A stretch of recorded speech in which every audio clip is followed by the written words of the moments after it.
بسم اللہ الرحمن الرحیم۔ فجر کا وقت ہوتا ہی اتنا پرسکون ہے کہ چرند پرند، ہوائیں، گھٹائیں، آسمان، یہاں تک کہ کائنات کی ہر چیز اللہ کی تسبیح کرتی دکھائی دیتی ہے۔ اللہ سے عشق میں ایک وقت وہ بھی آتا ہے، دعا تو بہت دور کی بات ہے، انسان تو صرف سوچتا ہے اور اللہ نواز دیتا ہے۔ میں تیری رحمت سے بالکل مایوس نہیں ہوں یا رب، بس تو مجھے میری ہر آزمائش میں کامیابی سے نواز دے اور ہمیشہ میرا ساتھ دے۔ آمین۔ چھوٹی چھوٹی غلطیوں سے رشتے ختم نہیں کرنے چاہیے۔ یہاں کوئی بھی پرفیکٹ نہیں، سب میں ہی غلطیاں ہوتی ہیں، رشتے تو نبھائے جاتے ہیں، بہت کچھ برداشت کر کے اور بہت کچھ درگزر کر کے۔ عورت کی عزت کرو، اس لیے نہیں کہ وہ عورت ہے، بلکہ یہ ثابت کرنے کے لیے کہ آپ کی تربیت ایک اچھی ماں نے کی ہے۔ مجھے کن فیکن کے نام سے عشق ہے، ساری باتیں اسی نقطے پر آ کر رک جاتی ہے، جب اللہ کہتا ہے ہو جا تو پھر ہو جاتا ہے۔ دعائیں مانگتے رہا کرو، قبولیت کے فیصلے نیت اور تڑپ دیکھ کر کیے جاتے ہیں، حالات اور اسباب دیکھ کر نہیں۔ کسی کی خوشی سے حسد کرنے کا کوئی فائدہ نہیں ہوتا، سب کو وہی ملتا ہے جو اللہ نے ان کے نصیب میں لکھ دیا ہو۔ بدگمانی کشتی کے اندر قطرہ قطرہ رستا ہوا پانی ہے جو آخر کار کشتی کو لے ڈوبتا ہے۔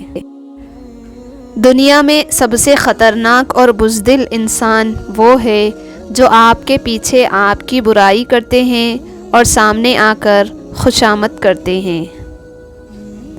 جب آپ مثبت زندگی کے لیے کوشش کرنے لگتے ہیں، تب منفی آپ کو خود بخود چھوڑ جاتا ہے۔ وہ کہہ چکا ہے کہ تم چاہ بھی نہیں سکتے جب تک اللہ نہ چاہے، تو پھر مان لو کہ اس نے چاہا ہے ایسا ہونا، تبھی وہ تمہیں یہاں تک لایا ہے۔ خدا تم پر رحم تو کرتا ہے ہر شخص کی اصلیت دکھا کر، مگر مسئلہ یہ ہے کہ تم خود پر خود ہی رحم نہیں کرتے ہو۔ دل کی بات صاف صاف بتا دینی چاہیے، کیونکہ بتا دینے سے فیصلے ہوتے ہیں اور نہ بتانے سے فاصلے ہوتے ہیں۔ رشتے وہیں مضبوط جہاں عیب چھپائے جائیں نہ کہ گنے جائیں۔ شعور کا پہلا درجہ خاموش رہنے کی عادت، دوسرا درجہ بدتمیزی کا جواب نہیں دینا، اور تیسرا درجہ بد اخلاقی کا جواب اخلاق سے دینا۔ دیر ضرور لگتی ہے لیکن میرا اللہ دیتا ضرور ہے۔ زندگی کی ہر چیز ٹیمپرری ہے لیکن اللہ کی عبادت پرماننٹ ہے۔ مضبوط تو وہ ہے جو رونے کے بعد اپنے آپ کو خود سمجھائے کہ اللہ ہے نا، سب ٹھیک کر دے گا۔ محبت میں لاڑ اٹھائے جاتے ہیں، یقین نہ آئے تو سورہ والضحیٰ کی تلاوت کر لے۔ جب آپ ننگے پاؤں ہو اور خدا آپ کو جوتوں سے نوازے تو اپنی چال تبدیل نہ کرے۔ ہر تباہی کے لیے کسی کی بددعا ضروری نہیں ہوتی، کسی کا صبر بھی آپ کو تباہ و برباد کر سکتا ہے۔ اللہ تعالیٰ کبھی دو مخلص لوگوں کو جدا نہیں کرتا، جدا تب کرتا ہے جب دونوں میں سے کوئی ایک منافق ہو۔ اللہ کبھی مخلص کو منافق سے نہیں جوڑتا۔ بغض رکھنا آپ کو مضبوط نہیں بناتا، یہ آپ کو تلخ کرتا ہے۔ معافی آپ کو کمزور نہیں بناتی، یہ آپ کو آزاد کرتی ہے۔ ماں باپ ایک ایسا میڈیکل سٹور ہے جہاں ہر درد کی دوا مفت ملتی ہے۔ اللہ سلامت رکھے، سب کے والدین کو، آمین۔ تنہا رہ لے لیکن اپنا معیار مت گرائیں، عزت کے بغیر محبت کا کوئی وجود نہیں۔ انسان کے جسم کا سب سے خوبصورت حصہ دل ہے، اگر یہی صاف نہ ہو تو چمکتا چہرہ کسی کام کا نہیں۔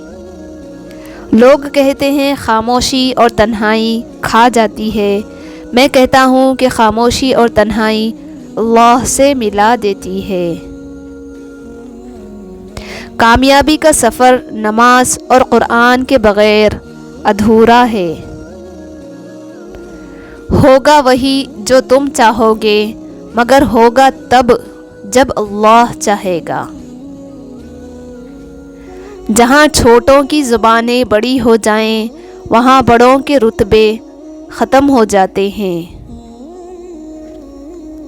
تعریف کے محتاج نہیں ہوتے سچے لوگ، پھولوں کو کبھی عطر لگایا نہیں جاتا۔ دعائیں نظر نہیں آتی لیکن ناممکن کو ممکن بنا دیتی ہے۔ اللہ تعالیٰ فرماتے ہیں کہ یہ سختی بس کچھ وقت کی بات ہے، تم اس پر صبر کر لو، میں صبر کرنے والوں کو پسند کرتا ہوں۔ لفظ سے بھی خراش پڑتی ہے، تبصرہ سوچ کر کیا کیجیے، جھوٹ سے بھی برا ہے آدھا سچ، اس سے بہتر ہے چپ رہا کیجیے۔ رشتے اور تعلق نبھانا ایک فن ہے جس کے لیے انسان کے پاس دولت کا ہونا نہیں بلکہ احساس کا ہونا لازم ہے۔ تم وہ مانگتے ہو جو تمہیں اچھا نظر آتا ہے، اللہ وہ دیتا ہے جو تمہارے لیے اچھا ہوتا ہے۔ ماں سے کبھی حساب مت کرنا ورنہ تم پر رزق کے دروازے بند کر دیے جائیں گے۔ زندگی بہت عجیب ہے، ہم کسی بھی چیز کے بغیر آتے ہیں، پھر ہم ہر چیز کے لیے لڑتے ہیں، پھر ہم ہر چیز کو چھوڑ کر بغیر کسی چیز کے رخصت ہو جاتے ہیں۔ بے حد محبت کے بدلے بے حد نفرت دیتے ہیں یہاں کے لوگ۔ چل رب کے دروازے پہ چلتے ہیں، وہاں ایک آنسو کے بدلے خود خدا ملتا ہے۔ عقل مند کی ہستی خالص سونے کی مانند ہے کہ جہاں کہیں بھی جاتا ہے لوگ اس کی قدر و قیمت جانتے ہیں۔ محبت میں سب سے زیادہ ضروری ہے ایک دوسرے کو وقت دینا۔ ایک دوسرے کو وقت دینے سے زیادہ اگر آپ کو کچھ بھی خاص لگتا ہے تو آپ کو محبت نہیں ہے۔ کسی کی زندگی برباد مت کریں۔ شعور کی سب سے اعلیٰ سطح یہ ہے کہ آپ دل آزاری کرنے والے کو نہیں بلکہ اس کی ذہنی کیفیت کو مد نظر رکھتے ہیں۔ جس دعا میں آنسو ہو، الفاظ نہ ہو، وہ بہترین دعا ہے کیونکہ وہ رب کیفیت جانتا ہے۔